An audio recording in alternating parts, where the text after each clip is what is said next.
Welcome to the Mendino Podcast, where we're calling a spade. Great to be here with you guys today. The enemy of my enemy is my friend. Scott Agness goes on Query and Company, and Query and Company try to start painting a narrative about Caitlin Clark. The enemy of my enemy is my friend. Scott Agness having absolutely none of that. Again, Annie Costable, stooge number 2 from the other video. Annie Costable puts out another piece on Caitlin Clark. How hard of a teammate she is. How Stephanie White's the perfect coach for her. Lynn Dunn, supporting this, reposts this article. If there was any doubt in your mind how this organization feels about Caitlin Clark and the spotlight that she brings, just look no further than this front office and look no further than Lynn Dunn. Speaking of Lynn Dunn's BFF, Dan Dakich. Dan Dakich spills the beans. Dan Dakich, friends with Lynn Dunn, friends with Stephanie White, lets everybody know what they're saying about Caitlin Clark behind her back. She's a pain in the ass. She's a diva. They don't like her.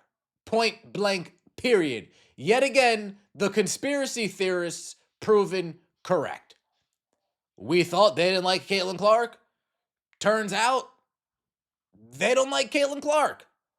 Let's get right into it, shall we? Like the video, hype the video. Let me know your thoughts in the comment section below and subscribe to the channel. That would mean so much to me. Before we get into Lynn Dunn, Dan Dakich, let's take a look at our Scott Agness over here trying to paint Caitlin Clark in a certain light.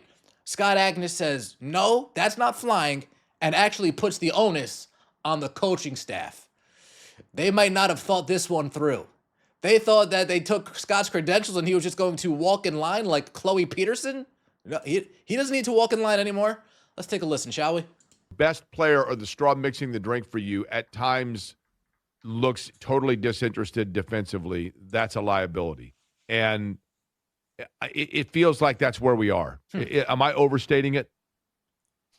I think a little bit. I would not put it disinterested. I think we know Chloe would have said, "Oh yeah, no, you're not overstating it at all. No, you're spot on." We know Annie Casa would have been like, "Oh, overstated. Oh, you're not stating it enough." We know Hank would have been like, "Oh, of course she's disinterested on defense." We know all the water boys and girls of the Indiana Fever front office. Everybody that follows Stephanie White around with a mat to put down so she can cross the street without getting her shoes dirty. We know all of them would have been like, yeah, she's completely disinterested. Lost case. She's terrible on defense. Scotty boy, the enemy of my enemy is my friend. Best player or the straw mixing the drink for you at times looks totally disinterested defensively. That's a liability. And it feels like that's where we are. Am I overstating it? I think a little bit. I would not put it disinterested. I think what I saw in that last game or two was just the growing frustrations of maybe she did get beat or other teammates get beat, but then the help side was slow to react and they were switching 1 through 5 for a lot of points of the game. I think there are many. I don't think there's any reason to overreact or suggest any type of big changes are needed. I like the fact that they have 4 days between games right now. I think it starts with individual accountability, to be sure. Absolutely right. But then I think the whole team needs to be better and being in their gaps, providing that help side. Look, they know teams are going to go at Clark. It's what we've seen, especially here early on in the season. And so that's help side has to be ready to support. At the same time, what is Raven Johnson's best thing that they just drafted? Defense. She fouled out in the game. So that into the floor in that game as well. Damn. Scott putting some onus on the defense, putting onus on the team, putting onus on the coach. Hey, you guys know they're going to go after Clark. She's got the highest amount of switches in the league when it comes to, I believe she has 43 times that people have switched onto her and she's had to go one-on-one, leading the league. Stephanie, you know this is coming. What are you doing adjustment-wise as a coaching staff to actually combat this? Oh, you're doing nothing. That's right. Way to go, Scott. Moving on. OJ Spivey OJ Spivey, radio contributor, historian, NABJ. We got a hit piece from him. Caitlin Clark's public unmasking leaves the WNBA in a slow-motion Milli Vanilli moment, exposing the unearned currency of its manufactured basketball star. The Indiana Fever are too foolish to actually understand that the fact that they're doing this whole entire PR campaign, this schmear campaign, hit piece after hit piece with people in the media like Annie Constable you see here, what is this doing? This is opening the floodgates to everybody, all of the naysayers, all of the doubters, all of the haters, all the people that hate her because she's white, all that the Indiana Fever are doing, not putting a target on her back. They are making her the target literally. She is transforming into the target. Target on your back, you still got to hit the target on the back, but no, you're just a walking target right now. The Indiana Fever hate Caitlin Clark. They don't like Caitlin Clark. They want her to get in line, get with the program. They want her to be a mouth drooler. She's not going to do it. At least she hasn't done it yet, and that's why we get these hit pieces. That's why we're getting these smear campaigns. Annie Constable puts out this article, nothing to do with coaching. She gets crushed for it. The biggest hurdle for Stephanie White, she's terrible. Completely unqualified coach who was way out of her depth and has no business coaching on this level. But hey, keep doing those hit pieces for the Athletics. I have receipts to prove your program lies is BS. Nothing mentioned about White's in January's bad stats on defense from a full team. Kaylin is as good on defense as most guards, but the team is not overall a good defense team. That's coaching. You don't criticize coaching at all. Why leave your most overused player on ISOs all night? Answer, bad coaching. Period.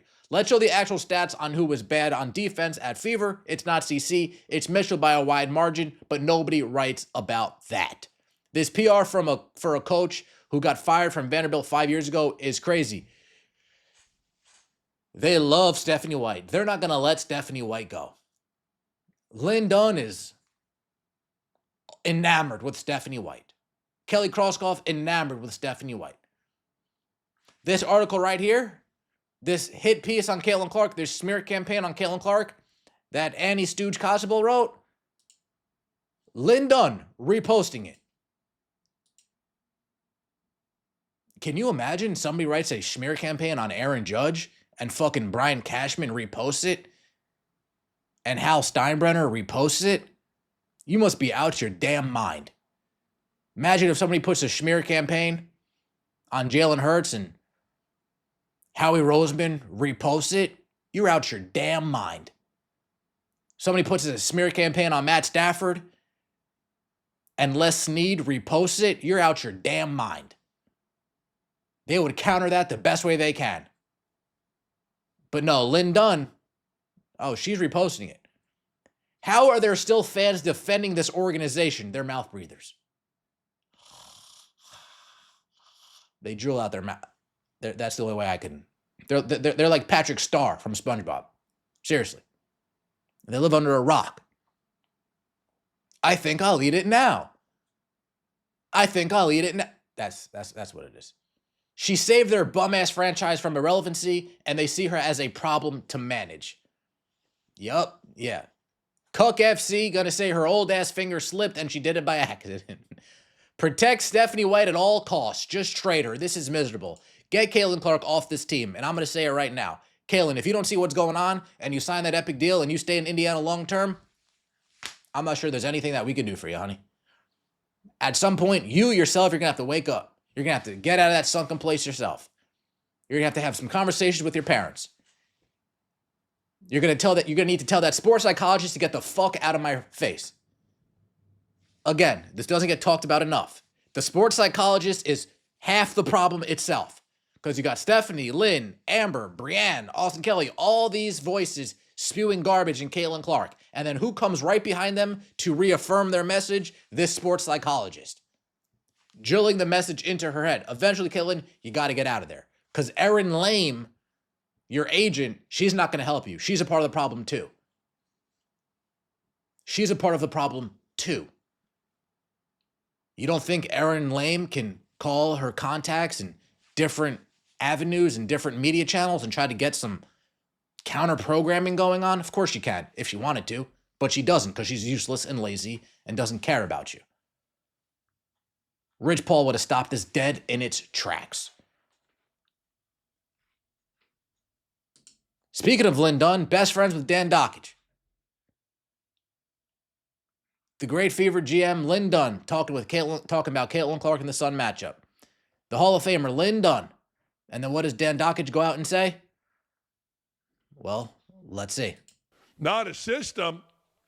The system is great. Like, I don't get this shit off of a bathroom wall and take a piss and say, you know what? Caitlin Clark's a diva. I talk to people inside the organization. I got people everywhere. I do. I mean, you can make fun of me, whatever. We believe it. I do. We believe it. And what I'm telling you is 1,000% true. Danny, you called her a complete pain in the ass diva. I did. Because she is. And that's not me talking. That's a direct quote from people in the Fever. We really need you to rally around Caitlin, not join the flock trying to bury her. I ain't trying to bury her. I ain't joining no flock. She needs to grow up. But she needs to be properly supported throughout that. Hey, man, my support don't matter worth a shit. This is all theater by Jason. Congrats, Jason. I think this is your most popular post in a long time, and I get it. Subscribe to Don't. Lynn Dunn calling Caitlin Clark a pain in the ass diva. Or Stephanie White calling Caitlin Clark a pain in the ass diva. That's how they think of you, CC. So while you're over there hugging Stephanie White on the sidelines, defending Stephanie White in press conferences, cool. She's saying a whole lot worse behind your back. While you're over there dabbing in front of Lynn Dunn at practice, well, Lynn Dunn's over there talking trash behind your back. You're going to have to start waking up, homie. You have to start waking up.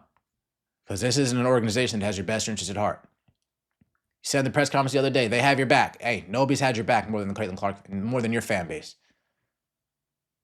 Nobody's had your back more than your fan base. They see what's going on out here. It's about time you start seeing it too. Let me know your thoughts in the comment section below. Like the video, hype the video, and subscribe to the channel. That would mean so much to me. See you next time, and as always, take it easy.